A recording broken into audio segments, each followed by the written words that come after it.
لو أنزلنا هذا القرآن على جبل لرأيته خاشعا متصدعا من خشية الله وتلك الأمثال نضربها للناس لعلهم يتفكرون. الحمد لله والصلاة والسلام على رسول الله وعلى آله وصحبه ومن والاه. السلام عليكم ورحمة الله. بەڕێزان خۆشحاڵم لەوانەی 342 لەوانەکانی تەفسیری قورئانی پیرۆز بێمەوە خزمەتتان بەم بەستە ڕەزامەندی خوای گەورە و هیوادارم ئێوەی ئازیز سوودی لەوە بگرن.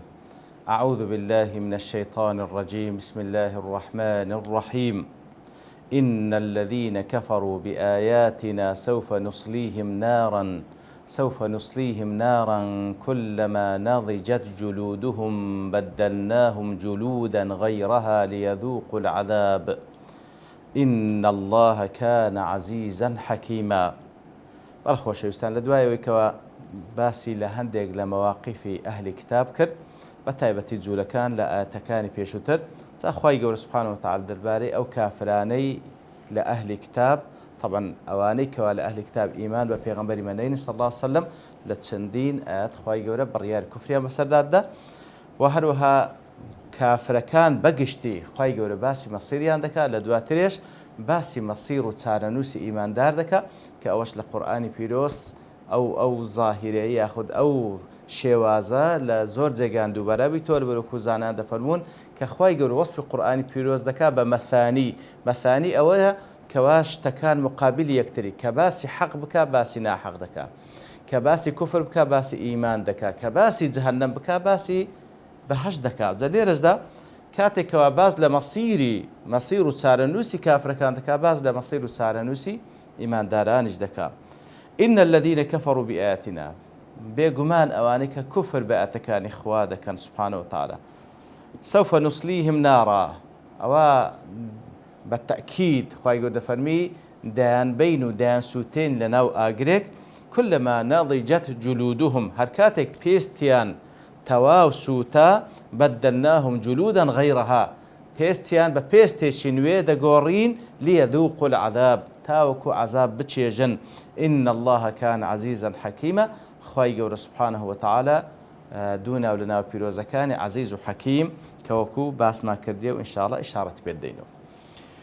وەڵێ خۆشەویستان بێگومان إن الذين كفروا بآياتنا ئەوانەی کەوا خوای گەورە دەفەرمی کوفر بە ئاەتەکانی ئێمە دەکەن ئاەتە کەونیەکان و هەروە ئاەتە شەرعیەکان. خوای گەورە ئاەتی کەونی هەیە هەموو ئەو مەخلوقاتی کە لەو وجودەی هەیە ئاەت و بەڵگەن لەسەر عەزەمەت و وەحدانیەتی خوا سوبحانەهو وتەعالا. ئیتر کەسانێک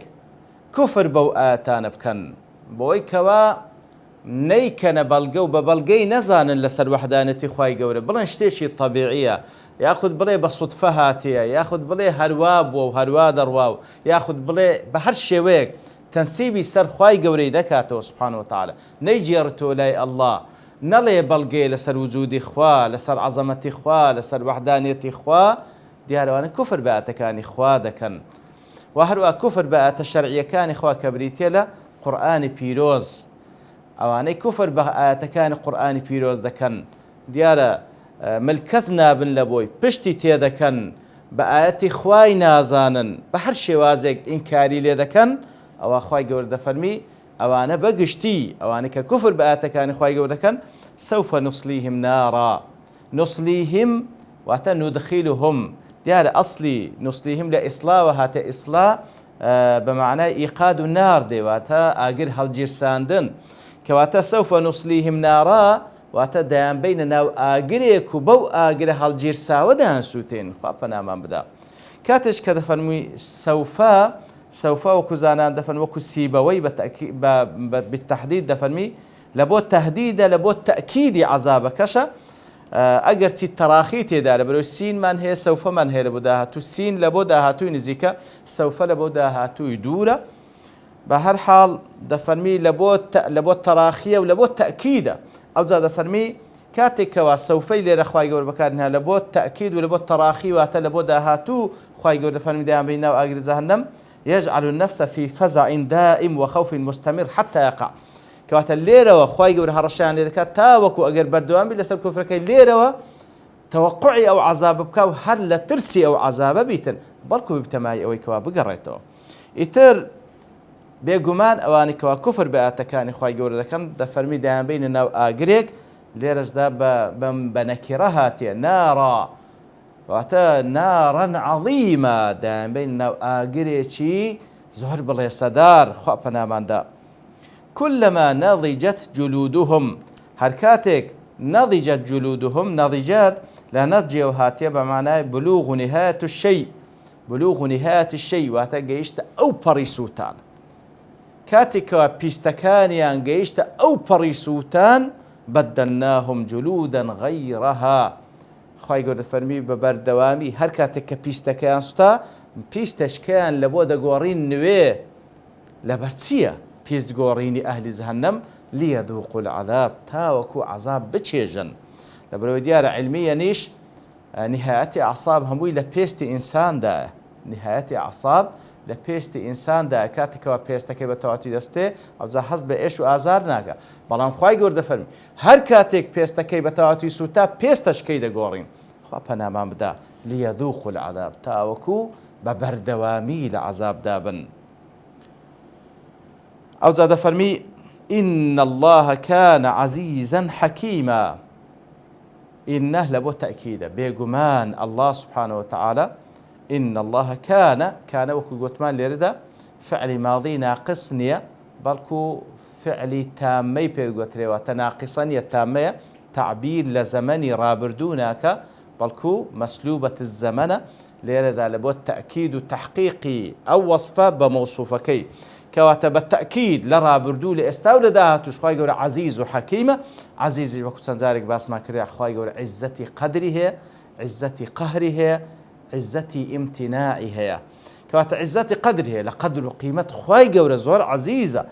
عزتي قهره زور بتوانا أو بيوي ديكا سبحانه وتعالى هيت قوته دا صلاة يقنية امتناع بك بنامر بخوا سبحانه وتعالى يعني بتواني ويستي خواهي قول راقري وهروها خواهي يقول عزتي امتناعها بويكوا هز نقصانيك وكمو كرتيك ناس تسر أسماء وصفات خواهي يقول سبحانه وتعالى هز لاوازيك هز كمو كرتيك نادر تبال خوا سبحانه وتعالى بلكو خواهي يقول خاوني أسماء وصفات أو أسماء وصفاتانش واتا أسماء حسنى صفاتي علا وكزانان دفرمون أو أسماء آنيك أو بريجوانا أو بريماني تير التواويد بخشي وهروها صفات كانشي أو بري برزن وهروها حكيمي شخواي قول سبحانه وتعالى حكيمة بويكوا خاوان حكمته وخاوان حكميشا خاوان حكمته لم يخلق شيئا عبثا ولم يشرع إلا ما هو عين المصلحة كواتا خواهي يقول هيش تيشي ببي هدف خلق نكر هيش تيشي نكر تشريعات إلا عيني مصلحتي بند لدنيا ولقيامة لودايا خاوان حكمته خاوان حكميشا خواهي يقول سبحانه وتعالى هل ناوي حكيم خاوان حكميشا حكمي كوني وحكمي شرعي هي خواهي يقول حكمي كوني هي حكمي خوايا لو كونوا بون وردا زيد بي لسر مسلمان وكافر لسر همو مخلوقات كان لا أراد لحكمه هز كسيك وهز قوته دا صلاتك ناتواني حكمي خواه رد بكاته وهذا حكم الشرعي هي كالقرآن بيروز وهذا لسر زماني بيغمبركي صلى الله عليه وسلم لماني باس كرديا بركات أخوائي قول عزيز وحكيم عزتكش حكمتي تدا حكمتكش أو بري عزتي تدا سبحانه وتعالى كواتا كباز لسزاداني كسانيش كافر دكا أخوائي قول خوان عزته دتواني عزتي قهري هي أوي ديويد زي بزيبكا وهروا خاون حكمتيشا حكم دكا وخاوني حكمتيشا همو أحكام كانش لزيقاي خويتي لبران برده والذين آمنوا وعملوا الصالحات أوانيك إيمانيان هنا وكردوي تاتشيان كرديا وقت سنزارش باسما كده إيمان لعقيدي أهل السنة وجماعة بفهم سلفي صالح إيمان بمعنى أو تصديق ده أو برازانيني كالضلو براستي بزاني هم أوشتان الله أخوي يقولوا هاتي سبحانه وتعالى لقرآن وللسنة تصديق بلام مع الإذعان والإنقياد کەواتە ئەو تەصدیقەیە کە چی لەگەڵدایە تەصدیق و بەڕازدانینێکی وایە کەوا ملکەتی تەسلیم بوونی تێدایە هەموو ئەو شتان لەلایەن خوا هاتیە سبحانه وتعالى بەڕاستی بزانی ئەوەی لەلایەن پێغەمبەرەکەی صلی الله عليه وسلم بە سەنەد صحیح هاتیە بەڕاستی بزانی و ملکەتیش بی لە بۆ فەرمانەکانی ملکەت بی لە بۆ فەرمانەکانی ئەوە ئیمانە وعەمیلوا الصالحات کردەوەی چاک ئەنجام دەدەن دیارە کردەوەی چاک لە پێداویستیەکانی ئیمانە کردەوەی چاک لە پێداویستەکانی ئیمانە وعەمیلوا الصالحات کاتێکیش عەمەل دەبێتە صالح کە دوو وەصفی تێدابی دوو مەرجی تێدابی تاوەکو خوای گەورە قبولی بکاتن ئەویشیان یەکەمیان سەواب بی بەو شێوەیە بی کە لە قورئان و سوننە هاتیە وەکو پێغەمبەر صلی الله عليه وسلم ئەنجامیدایە و دووەمیان ئیخلاسی تێدابی ئەوجا یەکەمیان ئیخلاس دووەمیان سەواب بەو مەبەستە ئەنجام کە خوا لێت ڕازی بی دووەمیان سەواب بی موافق بی لەگەڵ شریعەتی خوا سبحانه وتعالى وەکو ئەوی کە پێغەمبەر صلی الله عليه وسلم ئەنجامیدایە کەواتە ئەگەر ئیخلاسیش تێدا بی سەواب نەبی هەر مەردوودە قبول ناکرێ ئەگەر سەوابیش بی ئیخلاس تێدا نەبی هەر مەردوودە خوا پەنامان بدە کەواتەوانەی ئیمانیان هینا وەکردەوەی چاچیان ئەنجام بدا سەندخیلهم جەنات تەجری من تحتها الأنهار خوای گەورە فەرمی دەیان بینە بەهەشتانێک کەوا ڕووبار بە ژێریدا دەڕوا لێدا دەفەرمی سەندخیلهم لە ئاتەکەی پێشووتر دەربارەی ئەهلی کوفر و جەهەنەم دەفەرمی سەوفە نوسلیهم لێرە سەوفەی بەکارهێنایە لێرە سینی بەکارهێنایە سەوفە وەکو وەتمان لەگەڵ سینی فەرقی چییە لە بۆ تەئکیدە هەردووچیان لە بۆ تەراخیشی تێدایە لە داهاتوو بەڵام سینەکە لە بۆ داهاتووی نزیکە سەوفە لە بۆ داهاتوو وەکو وەتمان لە بۆ تەراخی تێدایە لە بۆ داهاتووی دوورە زانان دەفەرمو حکمەتەکەی چێ لە بۆ کافرەکان سەوفەی بەکارهێنە لە بۆ ئیمانداران سینی بەکارهێنە لە بۆ جەهەنەم سەوفەی بەکارهێنە لە بۆ بەهەشت سینی بەکارهێنە سەوفە نوسلیهم لەبەرەوەی خوای گەورە مۆهلەت بە کافراندا بە تایبەتی بە گوناحبار و کافرەکاندا تاوەکو بگەڕێنەوە تەوبە بکەن تاوەکو لە ڕۆژی قیامەت نەڵێن خوا نەمانزانی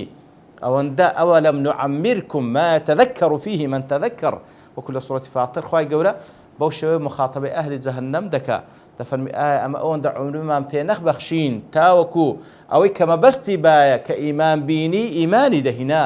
کەواتە سەوفە لە بۆوان بەکاردەین کەوات تەراخی تێدا مدەی زەمەنی تێدا بەڵام لە بۆ ئەهلی بەهەشت سەندخیلهم لە داهاتووی نزیک لۆی هەندێک لە زانان دەفەن ئەسڵەن لە دنیاش داخل ئەو بەهەشتیان دەکات ناودڵ و دەرونیان ئەو بەهەشتە دروست دەبی بەبێت کەسێک بە تەواوی خۆی یەکلا بکاتەوە لە بۆ خوا سبحانه وتعالى لەسەر شەریعەتەکەی بڕوا بەڕاستی ئەو بەهەشتە لە دڵ و دەرونیشتی دروست دەبی لە دنیای پێش ئەوەی بگاتە قیامەت و بستە بەهەشتە حەقیقیەکەی قیامەت خوای گەورە لەو کەسانمان بژمێری سەندخیلهم جەنات جەمعی جەنەیە جەنە لەلایەن لوغەتەوەتە ئەو باغەی کەوا دارەکانی چڕوپڕن سێبەر لە ژێر خۆیان دەکەن بەڵام وەکو مستەلەحێک شەرعی دیارە بەهەشت ئەو جێگایە کە خوای گەورە لە بۆ بەندە ساڵحەکانی ئامادەکردێ لە خوای گەورە داواکانی لەوان بین دەرەجاتیشیان هەیە جەنات تەجری من تحتها الأنهار ڕووبار بەژێر قەسرەکانیان و بەژێر دارەکانیان دەڕوا ئەو ڕووبارانەی کە لە سوورەتی محەممەد صلی الله عليه وسلم باسی کردێ لە ڕووباری ئاوی سازگار و لە ڕووباری شیر و لە ڕووباری شەرابێک کەوا سەرخۆشکردنیە لە ڕووبارێک کەوا هەنجینە خوای گەورە بە قسمەتمان بکە ئیتر لە ژێر دارەکانیان و لە ژێر قەسرەکانیان دەڕوا خالدین فيها ئەبەدا تێدا دەمینێنەوە بە یەکجارەچی و هەتایی خوای گەورە بە قسمەتمان بکاتن کەوا ئەوکول و بکە بەهەشتانێکە هەتا دەمینێنەوە بەڵام لەبەر ئەوەی بە بەردەوامی خۆشیەکانی لە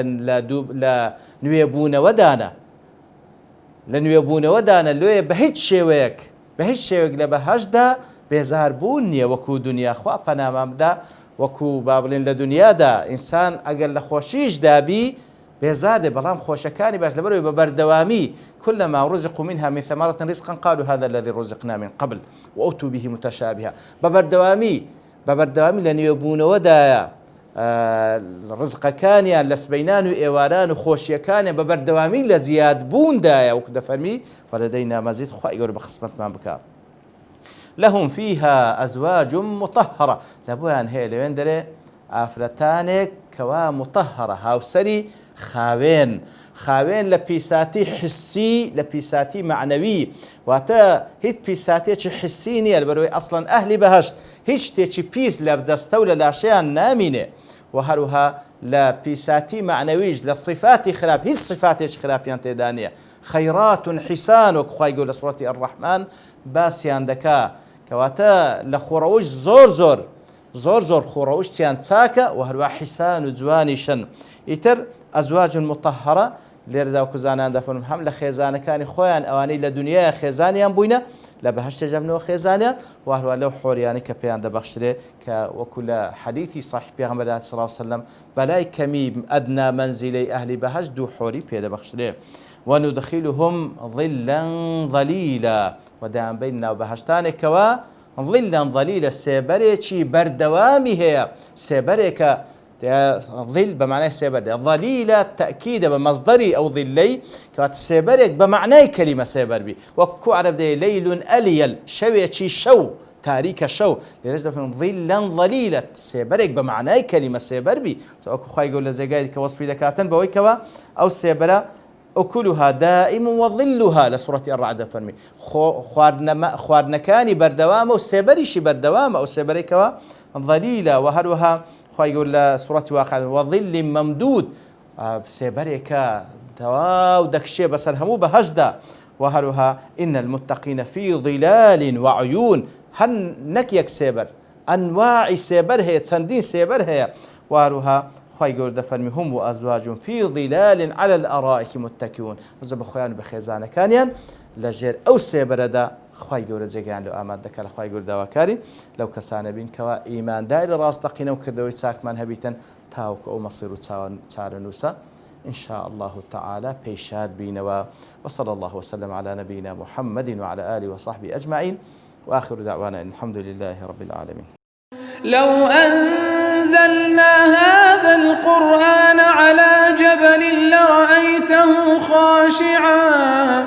لرأيته خاشعا متصدعا من خشية الله وتلك الأمثال نضربها للناس لعلهم يتفكرون.